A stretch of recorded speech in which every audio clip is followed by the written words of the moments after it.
एक फौजी था। फौजी के न माँ थी न ही पिताजी थे। वह अपने माँ बाप का इकलौता बेटा था और उसके माँ बाप भी एक एक्सीडेंट में बहुत साल पहले मर चुके थे। वह अकेला ही पैसे कमा कमा कर इकट्ठे करता जा रहा था। उसकी उम्र भी अभी ज़्यादा न थी। फौजी बहुत ही मिलनसार और बहुत अच्छे स्वभाव का व्यक्ति था। कुछ समय बाद उस फौजी की मुलाकात एक सेठ से हो जाती है जो उन्हीं की कैंटीन में माल सप्लाई करता था और बातों ही बातों में वह बहुत अच्छा दोस्त बन गया। तो सेठ ने कहा, तुम्हारे पास जो पैसा है वह उतने का उतना ही पड़ा है, वह मुझे दे दो, मैं अपने कारोबार में लगा दूंगा। फौजी को भी यह बात समझ में आ गई और उसने अपना सारा पैसा कारोबार में लगाने के लिए सेठ को दे दिया। अब सेठ का कारोबार चमक उठा, कमाई भी खूब होने लगी। फौजी की कई साल की जमा पूंजी थी जिससे कारोबार बढ़ गया। थोड़े ही दिन बाद बॉर्डर पर लड़ाई होने लगी। फौजी घोड़ी पर बैठकर लड़ाई करने गया। घोड़ी इतनी बदतमीज थी, जितना तेज लगाम खींचते उतनी ही तेज भागती। घोड़ी की लगाम खींचते खींचते उसके गलफट तक कट गए, लेकिन घोड़ी दुश्मनों के बीच जाकर खड़ी हो गई। दुश्मनों ने फौजी को देखते ही वार शुरू कर दिए, जिसमें फौजी व उसकी घोड़ी दोनों ही मर गए। जब यह बात सेठ को मालूम हुई कि फौजी बॉर्डर पर मर गया, तब सेठ बहुत खुश हुआ, क्योंकि उसका कोई वारिस नहीं था। उसने सोचा, यह तो मर गया, अब सारा पैसा तेरा ही हो जाएगा। और सेठ अपने कारोबार में लग गया। कुछ दिन बाद सेठ जी के घर में एक लड़का पैदा हो गया। सेठ जी सोचते, भगवान की बड़ी ही दया है, लड़का भी हो गया और कारोबार भी बढ़ गया। लड़का पढ़ने में बहुत ही तेज था, वह समझदार भी था। जब लड़का पढ़ लिख कर बड़ा हो गया तो सेठ ने सोचा, अब यह कारोबार संभाल लेगा, चलो अब इसकी शादी करते हैं। अब लड़के की शादी कर दी तो बहू रानी भी घर आ गई। सेठ ने सोचा, अब तो लड़के की शादी भी हो गई है, अब यह कारोबार संभालेगा। लेकिन कुछ दिन बाद सेठ के लड़के की तबीयत खराब रहने लगी। सेठ लड़के को लेकर हकीम के पास पहुंचा। अब वैद्य जी दवाइयां देते देते थक गए, दवाइयों का असर ही नहीं होता और लड़के की तबीयत और भी बिगड़ती जा रही थी। बीमारी कट ही नहीं रही थी, पैसा भी खूब लग रहा था।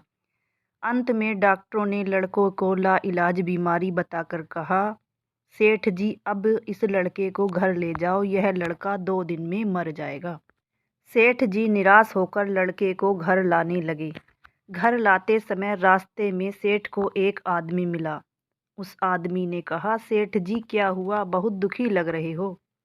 सेठ जी ने कहा, मेरा जवान लड़का बीमार है, मैंने सोचा था बुढ़ापे का सहारा बनेगा, पर शादी होते ही यह बीमार हो गया, जिससे डॉक्टरों ने जितना पैसा मांगा उतना दिया। अब डॉक्टरों ने जवाब दे दिया है कि अब यह नहीं बचेगा, इसे लाइलाज मर्ज है, घर ले जाओ, 2 दिन में यह मर जाएगा। आदमी ने कहा, अरे सेठ जी, तुम दिल थोड़ा क्यों कर रहे हो, मेरे पड़ोस में एक वैद्य हैं, 2 रुपए की एक पुड़िया देते हैं, उसे खाकर मुर्दा भी खड़ा हो जाता है, जल्दी से तुम वैद्य से पुड़िया ले आओ। सेठ जी भागे भागे गए और वैद्य से 2 रुपए की पुड़िया ले आए। पुड़िया खाते ही सेठ का बीमार बेटा मर गया। अब सेठ भी रो रहे थे, सेठानी भी रो रही थी और घर में बहू रानी भी रो रही थी। पूरा गांव में मातम छाया हुआ था कि इस बुढ़ापे में सेठ और जवान बहू रानी का क्या होगा। तभी गांव में एक महात्मा जी आए और बोले, तुम सब क्यों रो रहे हो। गांव वाले बोले, सेठ जी का एक ही जवान बेटा था और वह मर गया, इसलिए हम रो रहे हैं। महात्मा बोले, तो रो क्यों रहे हो। सेठ जी ने जवाब दिया, बेटा मर जाए तो रोएंगे नहीं तो और क्या करेंगे। महात्मा बोले, तो सेठ, कारोबार के लिए जब पैसा मिला था जब तो बहुत खुशी थे। अरे उस दिन तो खुशी का ठिकाना ही नहीं था। सेठ बोला, किस दिन महाराज। अरे जिस दिन फौजी मर गया था और सोचा भी था कि पैसा भी देना नहीं पड़ेगा। सेठ बोला, हाँ महाराज, खुश तो था, उस दिन तो खुशी का ठिकाना ही नहीं था। पता नहीं तुमने कितनी मिठाइयाँ बांटी थी। सेठ जी ने कहा, किस दिन। अरे जिस दिन तुम्हारे लड़का पैदा हुआ था, सेठ जी बोले, लड़का पैदा होता है तो सभी मिठाइयाँ बांटते हैं महाराज। महाराज ने कहा, अरे उस दिन तो जमीन पाँव पर ही नहीं पड़ रहे थे जिस दिन लड़के को ब्याहने जा रहे थे। सेठ बोले, जब बेटे की शादी होती है तो हर आदमी खुश होता ही है। मैं भी खुश हो गया था। महाराज बोला, जब इतनी बार खुश हो गया है तो जरा सी बात पर क्यों रो रहे हो? सेठ जी ने कहा, महाराज यह जरा सी बात है, जिस बाप का जवान बेटा मर गया हो। महाराज बोले, अरे सेठ, फौजी भी तो किसी का जवान बेटा था। और यह जो तुम्हारा बेटा मरा है, यह वही फौजी है जो अपना पैसा लेने के लिए तुम्हारा बेटा बनकर आया है।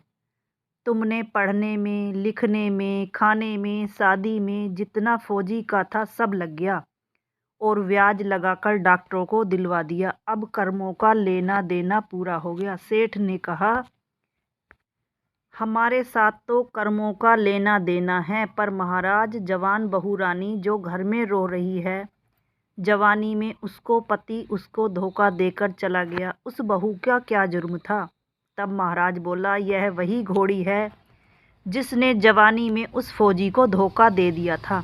फौजी ने भी इसे जवानी में धोखा दे दिया। महाराज बोला, सेठ जी, कर्मों का फल सबको जरूर ही मिलता है, कभी माँ के रूप में तो कभी पिता के रूप में तो कभी बेटे के रूप में। तुम्हें भी मिला है।